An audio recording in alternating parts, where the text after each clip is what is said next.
तुम्हारा अंत नहीं कर पाया तो क्या हुआ? मैं शूर्पणखा करूंगी तुम्हारा संहार।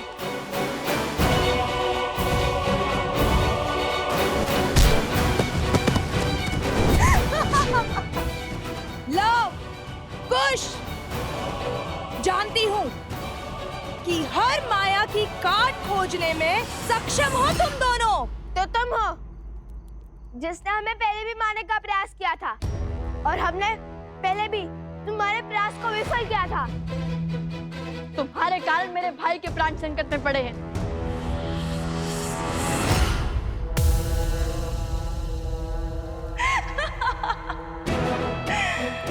उस समय तो केवल प्राण संकट में पड़े थे, परंतु आज तो पखेरु हो जाएंगे, तुम्हारे भी और तुम्हारे भाई के भी।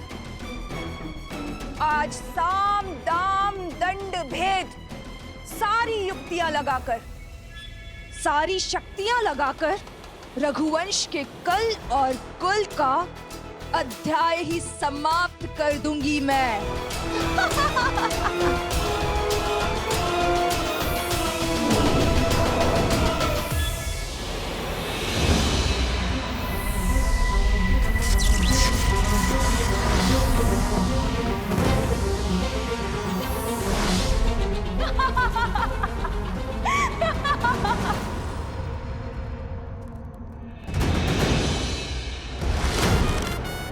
सावधान शूर्पणखा, स्त्री पर वार करना रघुकुल की मर्यादा का संहार है। रोक दो ये दुस्साहस, अन्यथा कहीं हमें भी काका श्री लक्ष्मण की भांति उनके पद चिन्हों पर न चलना पड़ जाए।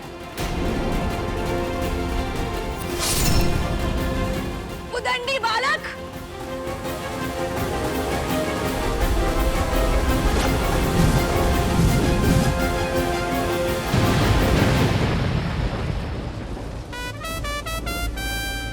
असंभव!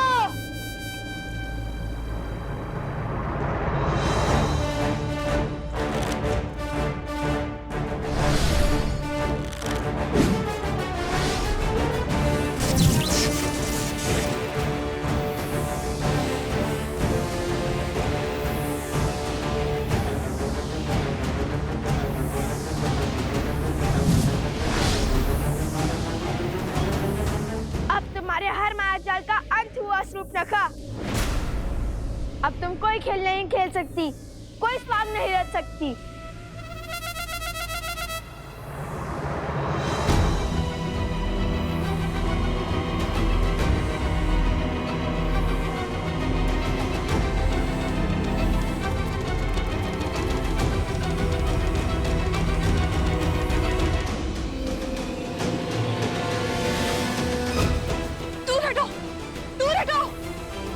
ये स्त्री नहीं, राक्षसनी है।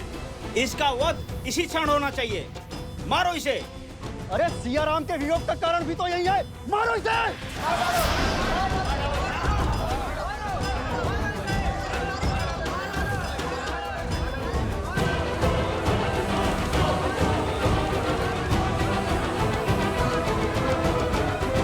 मारो इसे। नहीं। माना कि एक राक्षसी है, किंतु है तो एक स्त्री ही ना, एक माता ही ना। धरती पर प्राण देने वाली स्त्री का मन कोमल होता है, उसका मन सबसे विशाल होता है, जो स्वयं असहनीय पीड़ा सहकर अपने संतान को जीवन दान देती है।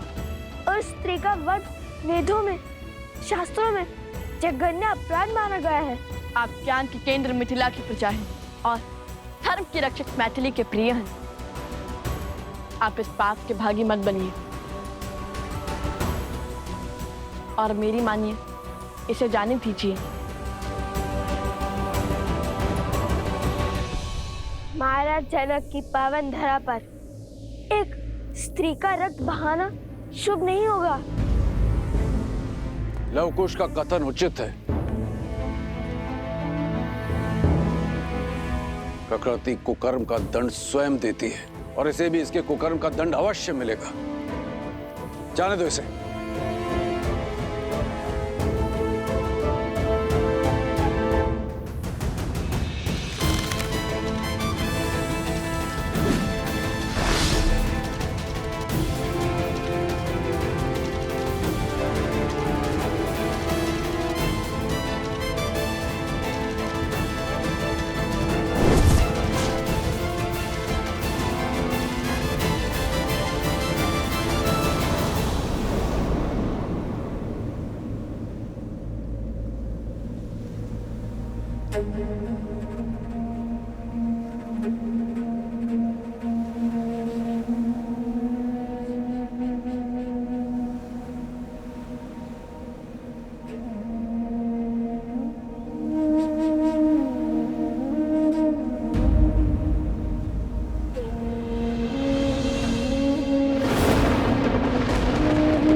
जब ब्रह्मदेव से वरदान प्राप्त करने के बाद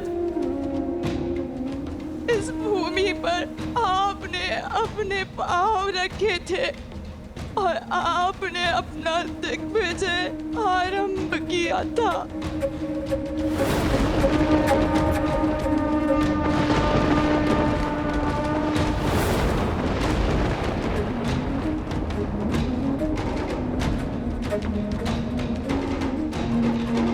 आप मेरे सुख के साथी बने भैया।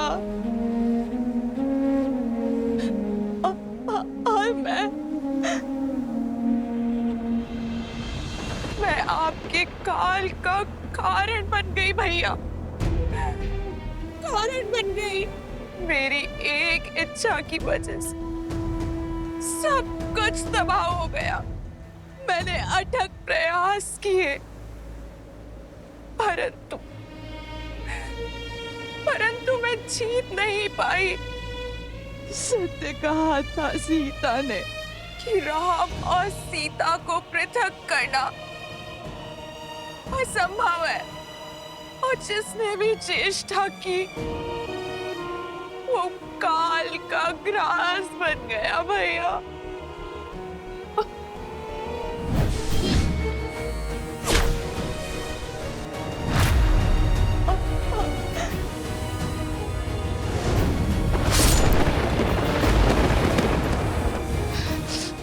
मारो इसे। नहीं, माना कि एक राक्षसी है, किंतु है तो एक स्त्री ही ना। और मेरी मानिए, इसे जाने दीजिए। और आज उन्हीं राम और सीता के पुत्रों ने मुझे बचाया। जिस राम और सीता को पृथक करने के प्रयास में इस समस्त चक्र का आरंभ हुआ। सत्य कहा था सीता ने कि संसार को दोष देते देते मैं स्वयं के भीतर झांकना तुम भूल ही गई। तुम्हारे हर शब्द की प्रतिध्वनि अभी भी मेरे कानों में गूंज रही है सीता। खेद है मुझे। मेरा परिवार, मेरे कुल का सर्वनाश का कारण मैं बन गई। अब मुझे शीघ्र जाना होगा अपने कुल, अपने भैया दशानंद के पास, ताकि मैं उनसे क्षमा मांग सकूं।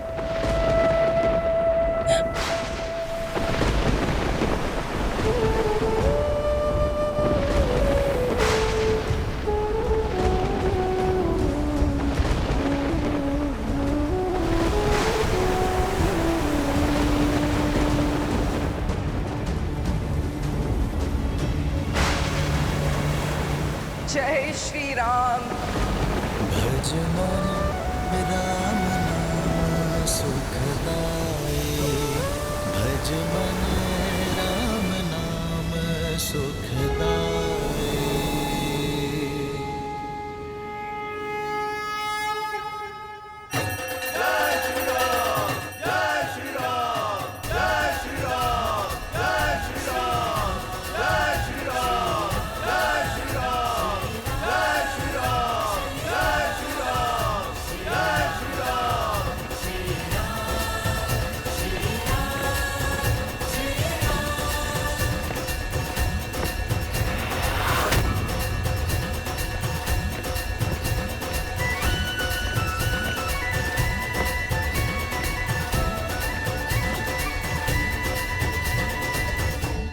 तो देवी सीता के लिए महारानी के राजवस्त्र और मुकुट भी जा रहा है।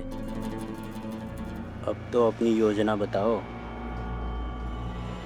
अनेक और धीरज रखो मित्र, कुछ ही क्षणों में उचित समय हमारे समक्ष होगा।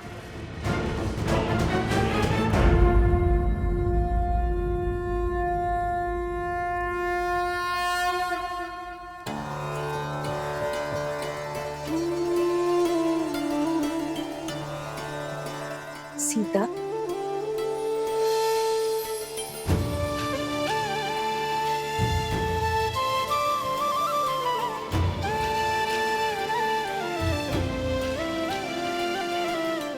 माता,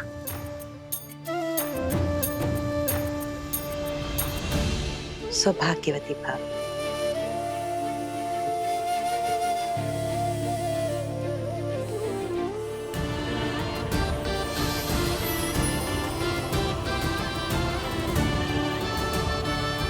संपूर्ण अयोध्या अपनी महारानी सीता को देखने के लिए आतुर है। अयोध्या ही क्यों, उसके राजा श्री राम भी पल के बिछाए प्रतीक्षा कर रहे तुम्हारी। क्षण भर दीजिए माता, अपनी अंतिम प्रार्थना संपूर्ण कर मैं सज हो जाती हूँ। माता, क्या हुआ? आपकी आंखों में आंसू क्यों? अरे कुछ नहीं, बस अपने सौभाग्य के आभास हुआ है।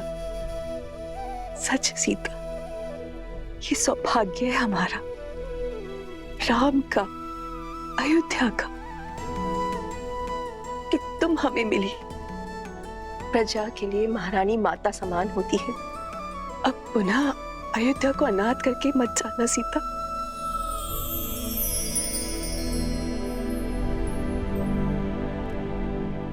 धर्म और सत्य के तेज ने अधर्म और असत्य का हर अंधकार मिटा दिया है माता। अब मैं भला इस पावन नगर और अपनी प्रजा से पृथक कैसे हो सकती हूँ? आप अपने मन का हर सत्य, हर चिंता त्याग दीजिए। राजकुमारों के साथ साथ रात्रि में आपको भी अपने हाथों का महाभोज खिलाऊंगी मैं।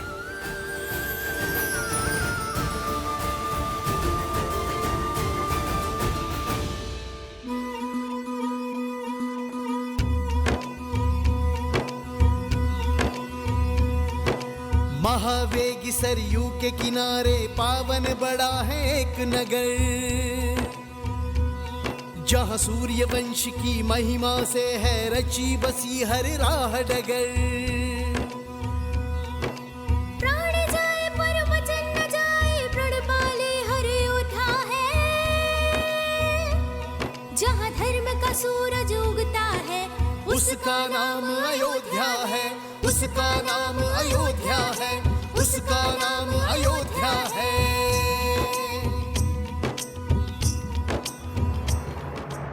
लक्ष्मण कहाँ जा रहे? उन उद्दंडियों को रोकने भैया, अवश्य उचित अवसर की प्रतीक्षा में ही होंगे वो। यदि वो इस सभा में आ गए तो इसीलिए उन पर दृष्टि बनाए रखनी होगी।